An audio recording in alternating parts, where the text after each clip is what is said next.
सबसे पहले नजर डालते हैं अब तक की बुलेटिन।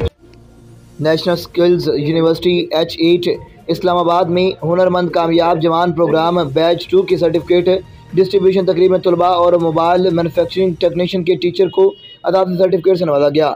इस्लामाबाद से मलक आमर महर की रिपोर्ट के मुताबिक हुनरमंद कामयाब नौजवान programme batch 2 national skills university H8 Islamabad में मोबाइल मैन्युफैक्चरर्स और टेक्नीशियन कोर्स में न्यू टेक की जानब से डिस्ट्रीब्यूशन सर्टिफिकेट तकरीब में 50 तलबा को आला कारकर्दगी पर सर्टिफिकेशन से नवाजा गया और प्रैक्टिस के टीचर चौधरी नासिर को तलबा के साथ आला कारकर्दगी पर अदालती सर्टिफिकेट से नवाजा गया।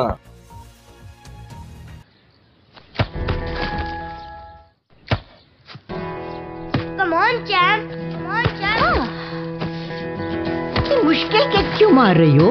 कौन करता है ऐसे? जो कोई नहीं कर सकता वही तो चैंपियन करता है। लो सूख गए दाग, अब कोई नहीं निकाल सकता। जो कोई नहीं कर सकता वही तो चैंपियन करता है। नया बेहतर सर्फ एक्सेल, इसकी स्टेन लिफ्टर टेक्नोलॉजी कपड़ों की तह में जाके सख्त सूखे दाग भी खींच निकाले। दागों की चैंपियन तो तुम्हारी अम्मी ही है। नया सर्फ एक्सेल, दागों का